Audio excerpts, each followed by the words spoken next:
Hello everyone, I am Suresh Wali and you are watching get maths. आज के video lecture में हम 11th क्लास का सेकंड चैप्टर की कुछ टर्म डिस्कस करेंगे, जो है आपका relation and functions.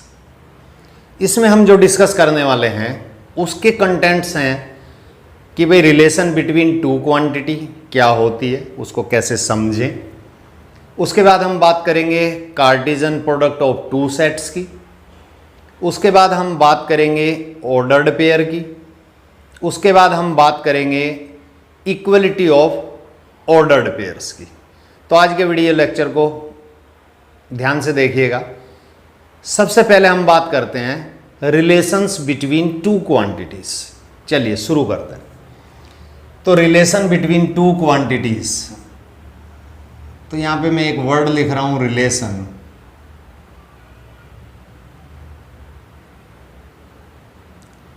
Between two quantities.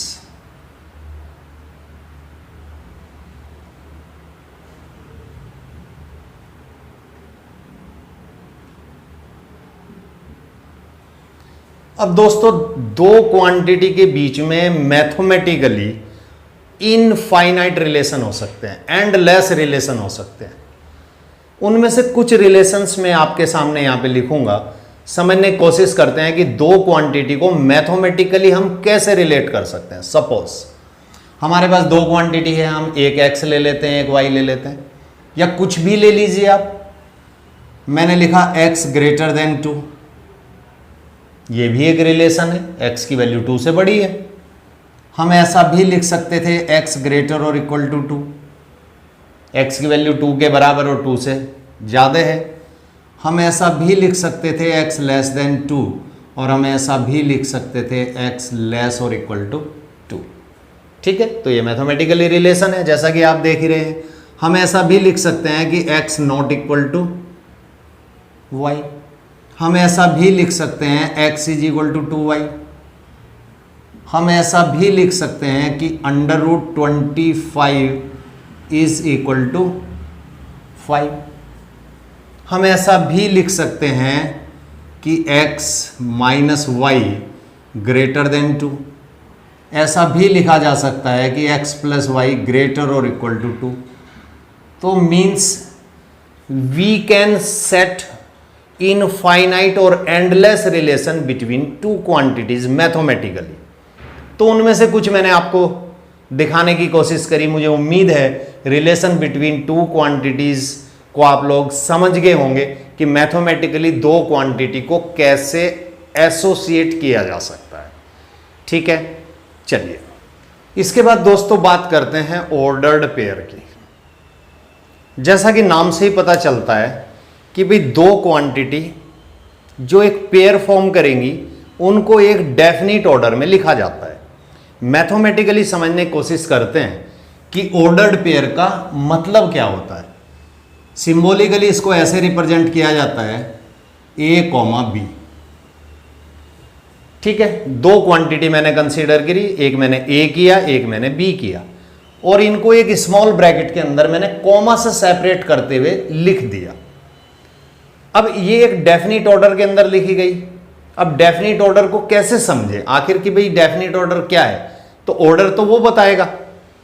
ठीक है, जैसे थोड़ा सा अगर हम फ्लैशबैक में जाएं, आप जब 10th स्टैंडर्ड में स्टडी करते थे तो वहां पे आपने कोऑर्डिनेट ज्योमेट्री को बहुत अच्छे से समझा, और वहां पे जब आप किसी भी पॉइंट की लोकेशन या किसी पॉइंट की पोजीशन या किसी पॉइंट का ये कहा जाए कि उसके कोऑर्डिनेट आप निकालते थे, तो कैसे लिखते थे आप उसको भी देख लेते हैं। उसको आप लिखते थे x, y के रूप में। x मीन्स यानी कि जो पहली क्वांटिटी लिखी गई वो एब्सिसा थी, यानी कि x कोऑर्डिनेट था। सेकंड क्वांटिटी जो ऑर्डिनेट को रिप्रेजेंट करती है मीन्स y कोऑर्डिनेट को रिप्रेजेंट करती है, यानी कि हर हाल में पहली क्वांटिटी जो एब्सिसा है वो आप पहले लिखोगे, भले ही उसकी वैल्यू पॉजिटिव हो, निगेटिव हो या फिर जीरो हो। सिमिलर सेकंड क्वांटिटी के लिए आप बात करोगे। अगर मैं मान लिया एक्स एक्सिस पे कोई पॉइंट लूं, suppose this is the x axis, और ये कोई पॉइंट है, तो इसके जनरल कोऑर्डिनेट आप क्या लिखते थे, x, 0। यानी कि सबसे पहले आपने x लिखा, x का मतलब भाई ओरिजिन से ये पॉइंट कितना दूर है जो x एक्सिस के ऊपर एग्जिस्ट करता है, लाई करता है। और आपको जैसा कि पता है कि x एक्सिस के ऊपर y कोऑर्डिनेट यानी कि जिसको हम ऑर्डिनेट बोलते हैं उसकी वैल्यू तो 0 होती है ना। तो आप इस रूप में लिखते थे, लेकिन पहले x लिखते थे और उसके बाद y लिखते थे। तो यानी कि एक डेफिनेट ऑर्डर को फॉलो किया जाता था। सबसे पहले हम एब्सिसा लिखेंगे और उसके बाद हम ऑर्डिनेट लिखेंगे। ये बात मुझे उम्मीद है कि आपको समझ आ रही होगी। तो उसी तरीके से यहां पे भी हमने दो क्वांटिटी कंसीडर की और दो क्वांटिटी को एक डेफिनेट ऑर्डर में लिखा गया, और वही प्रोसेस आपका कहलाता है ऑर्डर्ड पेयर। अब वो किस ऑर्डर में लिखी जाएंगी उसकी बात अभी चंद सेकंडों के बाद करेंगे। तो फिलहाल ऑर्डर्ड पेयर का मतलब हमने दो क्वांटिटी ली और उनको एक डेफिनेट ऑर्डर के अंदर लिखा गया। ठीक है, मैथमेटिकली रिप्रेजेंट आपके सामने मैंने किया। ठीक है, स्मॉल ब्रैकेट के अंदर एक क्वांटिटी लिखी, फिर मैंने दूसरी क्वांटिटी लिखी और कॉमा से मैंने उसको सेपरेट किया। मैं अपनी बात को फिर से रिपीट कर देता हूं। दोनों क्वांटिटी मिलके एक पेयर बना रही है, और ये पेयर जो बना इसकी जो पहली डिजिट है या पहली क्वांटिटी है, मैं क्वांटिटी बोल रहा हूं इसको, ठीक है, ये कुछ भी हो सकती है, ABCB हो सकती है और 1 2 3 या किसी और इंटीजर या किसी भी रूप में हो सकती है। ठीक है, तो वो एक डेफिनेट ऑर्डर को यहां पे फॉलो कर रही है, that is why it is called an ordered pair. तो मुझे उम्मीद है कि ये बात आपको समझ आ गई होगी, और इसके बाद इस ऑर्डर्ड पेयर को रिलेट करेंगे हम अपने आने वाले टॉपिक के साथ। ओके फ्रेंड्स, बात करते हैं Cartesian product of two sets की, कि भाई आखिर Cartesian product of two sets होती क्या है। मैंने यहां पे दो सेट कंसीडर किए। एक मैंने सेट ए लिया, इसके एलिमेंट सपोज मैंने लिए 1 2। मैंने एक और सेट लिया जिसको मैं बी कह रहा हूं, उसके एलिमेंट मैंने लिए ए बी। ये कोई भी फाइनाइट सेट हो सकते हैं और एम्प्टी सेट भी हो सकते हैं, उसकी बात थोड़ी देर के बाद करेंगे।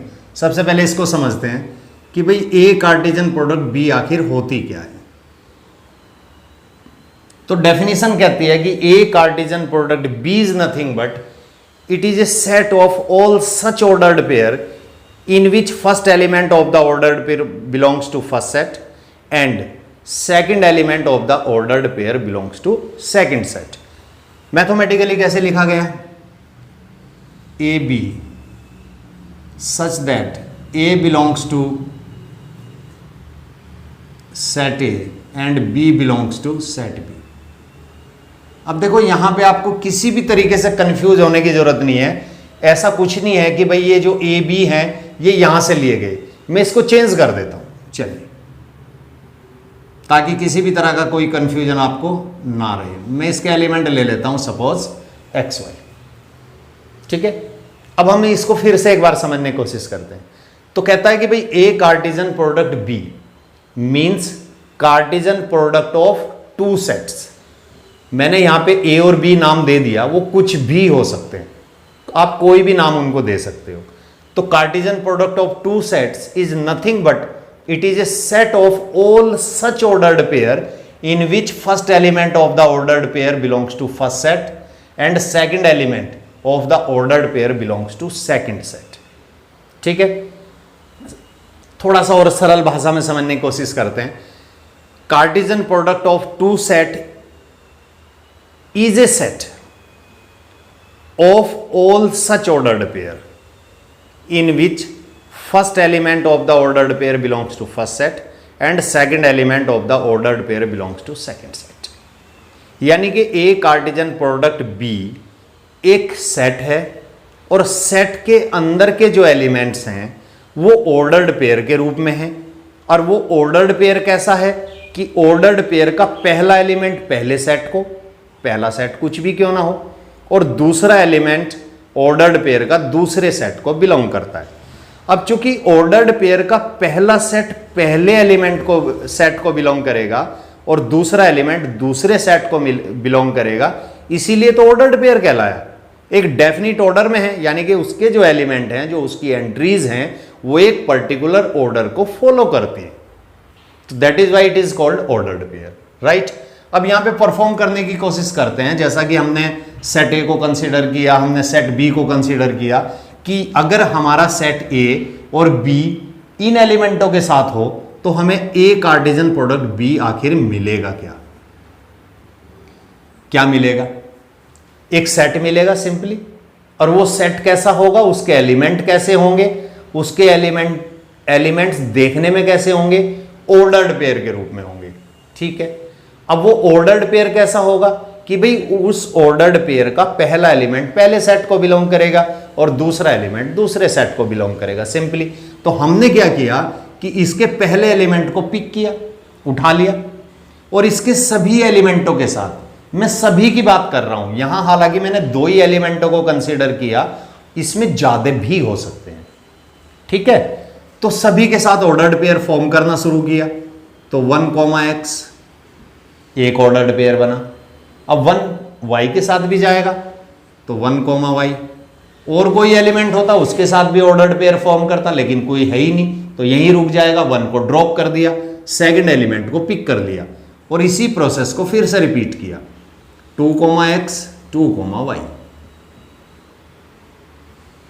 ठीक है, अब हम परफॉर्म करने की कोशिश करते हैं कि अगर हमने बी कार्टेशियन प्रोडक्ट ए किया होता तो हमें क्या मिलता।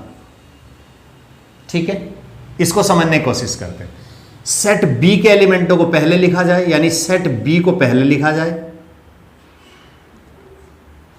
और सेट ए के एलिमेंटों को इसके बाद लिखा जाए। अब बारी किसकी है? ऑर्डर्ड पेयर बनाने की। तो भाई पहला सेट कौन है? यहां पे बी है, तो बी का पहला एलिमेंट पिक कर लो और इसके साथ, यानी जो दूसरा सेट है, मैं दूसरे सेट का नाम नहीं ले रहा हूं, उसके साथ ऑर्डर्ड पेयर बनाने शुरू कर दो। तो क्या मिलेगा? x, 1, फिर क्या मिलेगा? x, 2। x का काम खत्म। अगर कोई और एलिमेंट होता तो उसके साथ भी ऑर्डर्ड पेयर बनाता। अब y को पिक किया, फिर से सेम प्रोसेस को रिपीट किया। y, 1, y, 2। अब आप मुझे ये बताओ कि क्या ये ऑर्डर्ड पेयर और ये ऑर्डर्ड पेयर इक्वल है?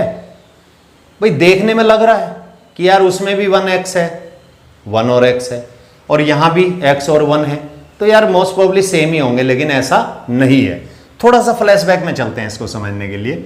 जब आप 10th स्टैंडर्ड में पढ़ते थे और किसी पॉइंट के कोऑर्डिनेट अगर सपोज 2, 6 होते थे और कोई एक और पॉइंट है, ठीक है, फर्स्ट क्वाड्रेंट की ही बात कर रहा हूं, कहीं भी ले सकते हो, उसको अगर मैंने Q कहा और उसके कोऑर्डिनेट अगर 6 और 2 हैं, तो क्या ये दोनों पॉइंट सेम थे? तो मेरे ख्याल से आपका आंसर होगा नहीं सर, ये अलग अलग थे। भाई यहां पे x कितना है? 2, यहां पे y कितना है? 6, यानी ये पॉइंट कहीं और रहा होगा। अगर इसको थोड़ा सा प्रैक्टिकली विजुअलाइज करें तो कुछ ऐसा नजर आएगा। सपोज ये ओरिजिन है, ये x एक्सिस है, y एक्सिस है, तो ये पॉइंट कहीं यहां रहा होगा, 2, 6 कहीं यहां रहा होगा, इसको मैंने P पॉइंट कहा। अगर इसकी मैं बात करूं तो 6 पहले चले होंगे, फिर कहीं 2 यूनिट चले होंगे, तो ये कहीं Q रहा होगा। तो क्या P और Q इक्वल हैं? बिल्कुल नहीं है। तो इसी तरीके से फ्रेंड्स 1, x जो ऑर्डर्ड पेयर आपको नजर आ रहा है और x, 1 जो ऑर्डर्ड पेयर नजर आ रहा है, they are not equal to each other. तो ये गलती बिल्कुल मत कर लेना कि भाई दोनों एलिमेंट अगर सेम हो, भले ही उनका ऑर्डर चेंज हो, तो वो ऑर्डर्ड पेयर इक्वल हो जाएंगे। वो बिल्कुल इक्वल नहीं होंगे, क्योंकि यहां पे बात हो रही है ऑर्डर्ड पेयर की। तो ऑर्डर्ड पेयर में कोई भी पेयर किसी डेफिनिट ऑर्डर को चूंकि फॉलो करता है, जैसा कि आप यहां देख रहे हो, ठीक है, यहां पे भी तो ये ऑर्डर्ड पेयर है ना भाई, एक डेफिनिट ऑर्डर को फॉलो किया जा रहा, पहले x लिखा जा रहा, फिर y लिखा जा रहा, यहां पे पहले x लिखा जा रहा, फिर y लिखा जा रहा। तो जो x आपकी 2 यूनिट है और यहां पे x चूंकि 6 यूनिट है, भाई 2 यूनिट और 6 यूनिट इक्वल कैसे हो सकती है? और जब नहीं हो सकती तो we can say that this ordered pair never be equal to this one. तो मुझे उम्मीद है कि ऑर्डर्ड पेयर वाली कंसेप्ट जो मैंने आपको समझाने की कोशिश करी, काफी हद तक आपको समझ आ गई होगी। इसका मतलब ये हुआ फ्रेंड्स कि इन जनरल, मैं देखो एक वर्ड यूज कर रहा हूं, इन जनरल, यानी कि सामान्य तौर पर A Cartesian product B never be equal to B Cartesian product A. मेरे ख्याल से मेरा पॉइंट क्लियर हो गया होगा आपको। फिर से एक बार रिपीट कर देता हूं, in general A Cartesian product B never be equal to B Cartesian product A, यानी कि सामान्य तौर पर, यानी अमूमन, ठीक है, यानी कि अधिकतर केसेस में A Cartesian product B Cartesian product A के इक्वल नहीं होती है। ठीक है, चलिए थोड़ी सी और बात कर लेते हैं इससे रिलेटेड।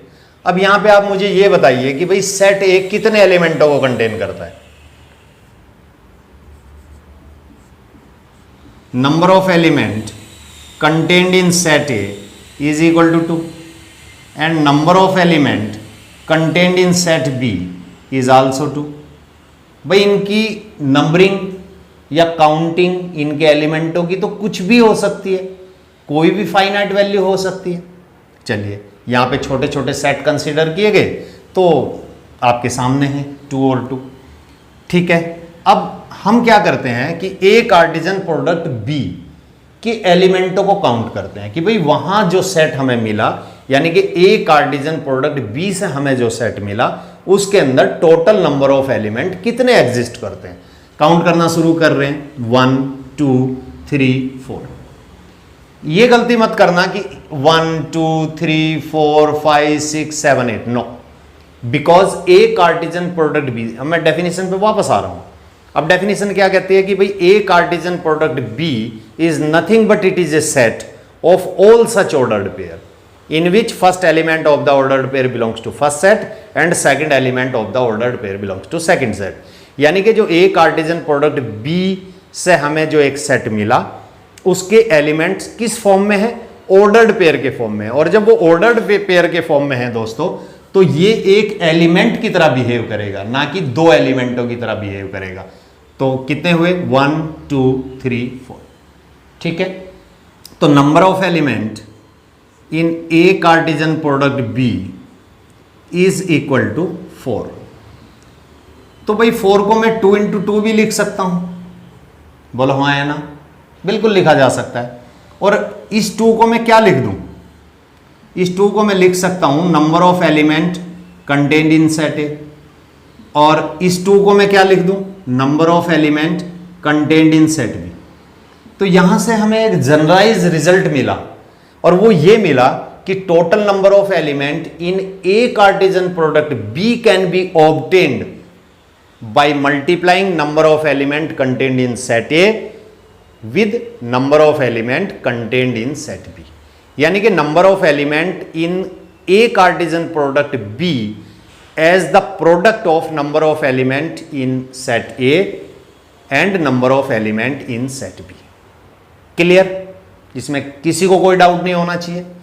तो ये था हमारा Cartesian product of two sets.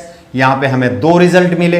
पहला रिजल्ट हमें ये मिला कि in general we observe that A Cartesian product B not equal to B Cartesian product ए।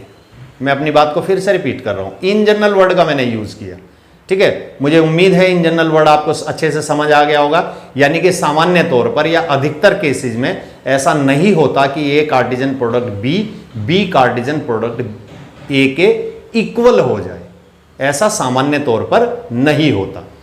दूसरा हमने क्या सीखा यहां पे कि भाई number of element in A Cartesian product B can be obtained by multiplying number of element in set A with number of element in set B. यानी कि number of element A Cartesian product B के अंदर हम कैसे obtain करेंगे, number of element of A लिए गए, number of element of B लिए गए और दोनों की प्रोडक्ट कर दी गई। प्रोडक्ट करने के बाद जो भी वैल्यू हमें मिली that will be the number of element contained in A Cartesian product B.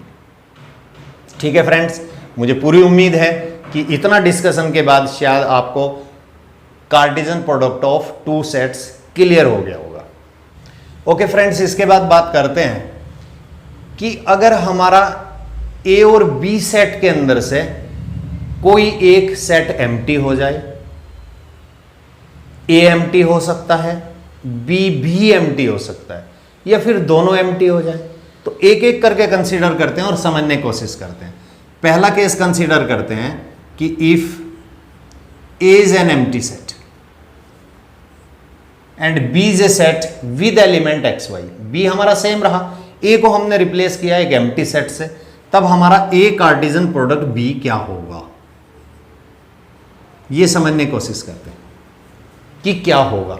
भाई ए कार्टेशियन प्रोडक्ट बी क्या होता है, एक ऐसा सेट होता है जिसके अंदर ऑर्डर्ड पेयर पाए जाते हैं।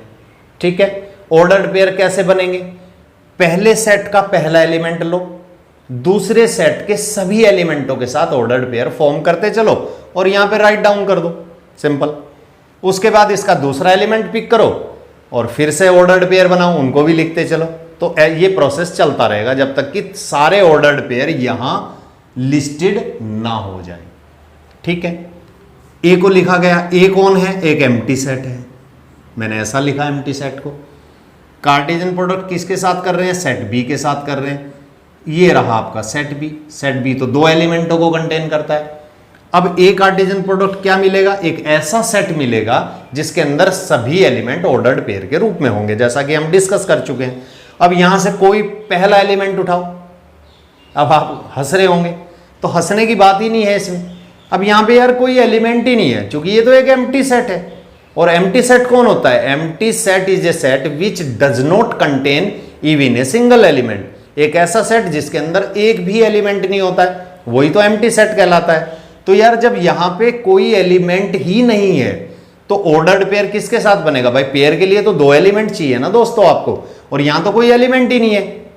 ठीक है ना, तो जब कोई एलिमेंट ही नहीं है तो कोई भी ऑर्डर्ड पेयर फॉर्म नहीं होगा। इसका मतलब ए कार्टेशियन प्रोडक्ट आपको क्या मिलेगा, एक ऐसा सेट मिलेगा, सेट तो मिलेगा बट एक ऐसा सेट मिलेगा जिसके अंदर कोई भी ऑर्डर्ड पेयर नहीं आया।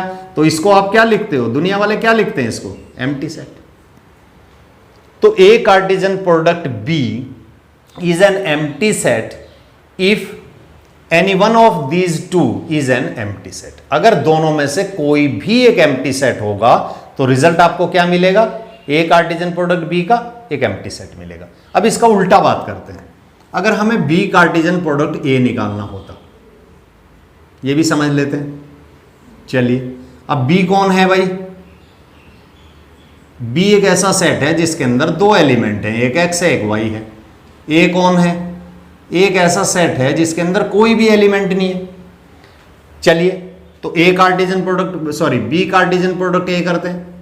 तो बी कार्टेशियन प्रोडक्ट ए में क्या मिलेगा, एक सेट मिलेगा सिंपली, और उस सेट के अंदर क्या होगा दोस्तों, जो एलिमेंट्स होंगे ऑर्डर्ड पेयर के रूप में होंगे। ठीक है, तो यहां से पहला एलिमेंट को हमने पिक किया और इसके सभी एलिमेंटों के साथ ऑर्डर्ड पेयर फॉर्म करेंगे, और चूंकि इसके अंदर कोई एलिमेंट ही एग्जिस्ट नहीं करता है तो पेयर बनने का तो सवाल ही नहीं उठता। और जब पेयर ही नहीं बनेगा तो इसके अंदर बी कार्टेशियन प्रोडक्ट ए जो सेट हम फॉर्म करने जा रहे हैं उसके अंदर तो जो एलिमेंट हैं वो तो ऑर्डर्ड पेयर के रूप में आएंगे, और जब पेयर ही नहीं बना तो इसके अंदर तो कोई भी एलिमेंट एग्जिस्ट नहीं करेगा, और जब कोई भी एलिमेंट एग्जिस्ट नहीं करेगा तो ये कैसा रह जाएगा, एम्प्टी रह जाएगा। और अगर ये एम्प्टी रह जाएगा तो दुनिया में इस सेट को कैसे रिप्रेजेंट किया जाता है, इस सिंबल के द्वारा रिप्रेजेंट किया जाता है जिसको आप फाई कहते हो, PHI।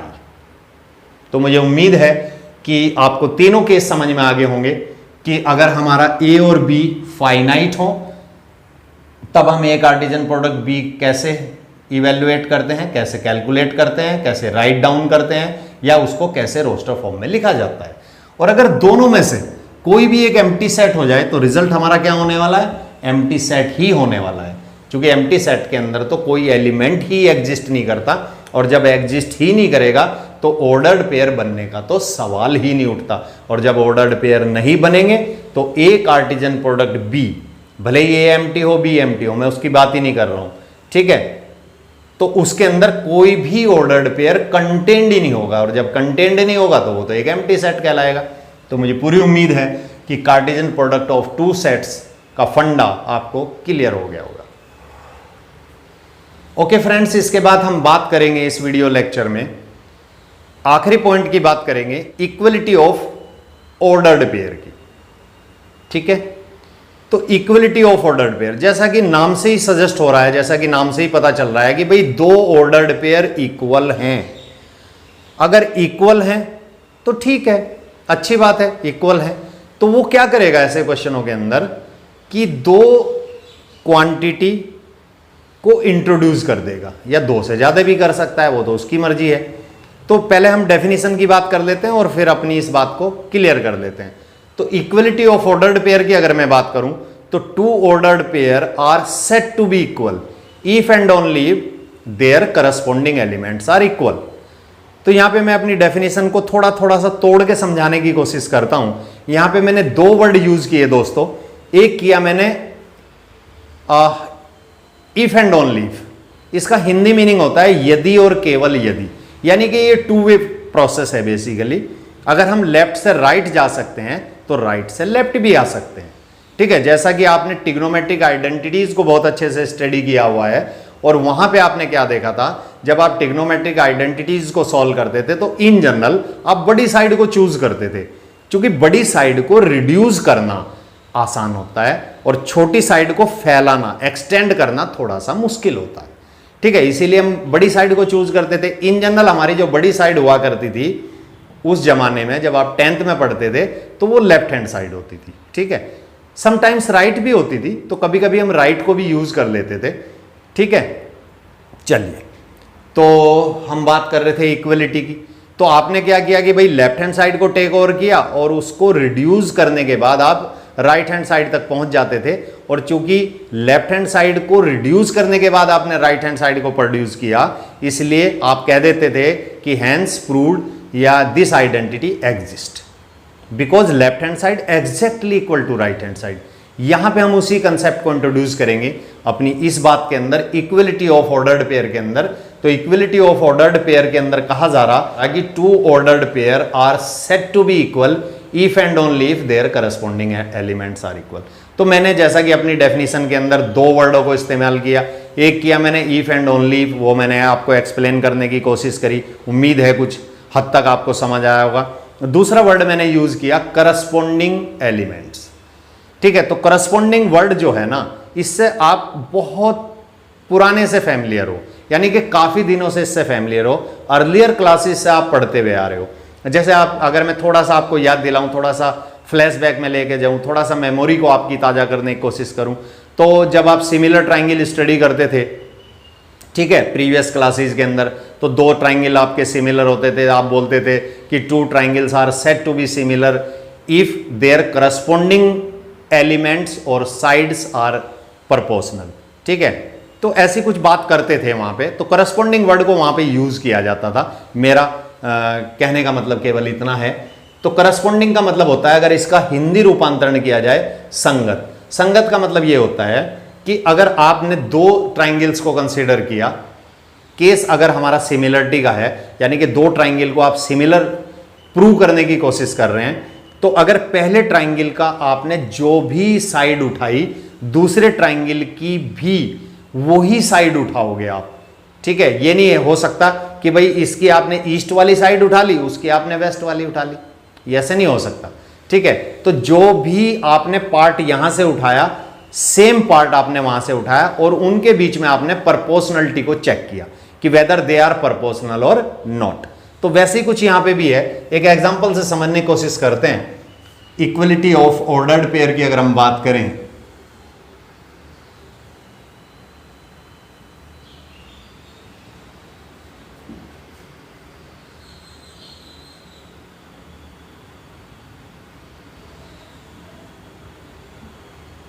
सपोज मेरे पास 2 ऑर्डर्ड पेयर हैं।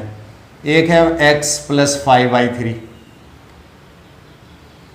और मैं लिख देता हूं 1y - 1y3, और कहा गया कि भाई ये ऑर्डर्ड पेयर इसके इक्वल है, 1/2 और 2/3, ऐसा कुछ भी लिख लेते हैं, ठीक है। अब देखो यहां पे एक ऑर्डर्ड पेयर दिया गया, यहां पे एक ऑर्डर्ड पेयर दिया गया, बीच में साइन ऑफ इक्वलिटी इंक्लूड है। डेफिनेशन क्या कहती है, ये बात तो उसने हमें बता दी ना कि भाई ये ऑर्डर्ड पेयर इस ऑर्डर्ड पेयर के इक्वल है। अब डेफिनेशन पे वापस आ जाते हैं, 2 वे प्रोसेस जैसा कि मैंने कहा था, ठीक है। तो यानी कि वो ये कहता है कि भाई 2 ordered pairs are set to be equal if and only if their corresponding elements are equal. तो करस्पॉन्डिंग एलिमेंटों को इक्वेट कर दीजिए, मींस इसका जो फर्स्ट एलिमेंट है वो इसके फर्स्ट एलिमेंट के इक्वल होना चाहिए और सेकंड एलिमेंट के इक्वल होना चाहिए। यही तो कहा जा रहा है डेफिनेशन के अंदर, ठीक है। तो फर्स्ट एलिमेंट को फर्स्ट एलिमेंट के इक्वल कर दीजिए। चलो इक्वेट करने से क्या मिलने वाला है फटाफट देख लेते हैं। इसको ट्रांसपोज कर दो आप इधर, तो x इज इक्वल टू क्या मिलता हुआ नजर आ रहा, 1/2 माइनस 5/3। और जब आपने इसका एलसीएम लिया तो आपको क्या मिल जाएगा, 3 माइनस 10/6 यानी कि -7/6 x की वैल्यू आई। सेकंड एलिमेंट को सेकंड के जब इक्वल करोगे तो y minus 1/3 is equal to 2/3। और जब हमने इसको ट्रांसपोज किया तो y इज इक्वल टू क्या निकल के आया, 2/3 प्लस 1/3। एलसीएम लेने के बाद हमें क्या मिला, y is equal to 1।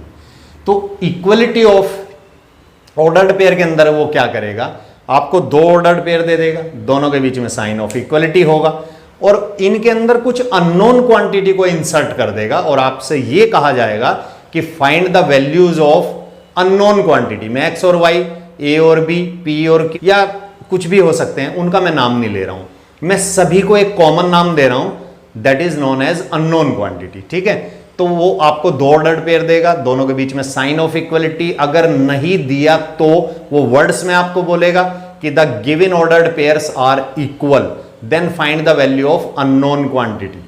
Unknown quantity means unknown quantity which is introduced और विच इज इंसर्टेड और which are lies in the given ordered pair which are equal to each other. तो हमें करना क्या होगा, उन अननोन क्वांटिटी की value निकालनी होगी जैसा कि वो क्वेश्चन में बोलेगा। तो करेंगे क्या, सॉल्यूशन में हम क्या करेंगे, हम जानते हैं कि two ordered pair are set to be equal if and only if their corresponding elements are equal. तो हम उनके करस्पॉन्डिंग एलिमेंटों को इक्वेट कर देंगे और उसके बाद तो ये बच्चों का खेल है, इसमें तो कहीं कोई प्रॉब्लम आपको नहीं आएगी। भाई इसका फर्स्ट एलिमेंट उसके फर्स्ट एलिमेंट के इक्वल रख दीजिए, इसका सेकंड एलिमेंट उसके सेकंड एलिमेंट के इक्वल रख दीजिए और जो भी अननोन क्वांटिटी वहां पे छुपी हुई है, वहां पे बैठी हुई है, वहां पे इंसर्ट है, उसकी वैल्यू को इजीली कैलकुलेट कर लीजिए। तो मुझे उम्मीद है कि ये वीडियो आपको जरूर पसंद आया होगा। अगर ये वीडियो थोड़ा सा भी आपको इन्फॉर्मेटिव लगा हो तो इसको अपने दोस्तों में अधिक से अधिक शेयर कीजिएगा और लाइक जरूर कीजिएगा। ठीक है, और अगर हो सके तो भाई चैनल को भी सब्सक्राइब कर लीजिएगा, क्योंकि इस पे ऐसी ही वीडियो मैं आप लोगों के लिए अपलोड करता रहता हूँ। तो thank you very much for watching this video.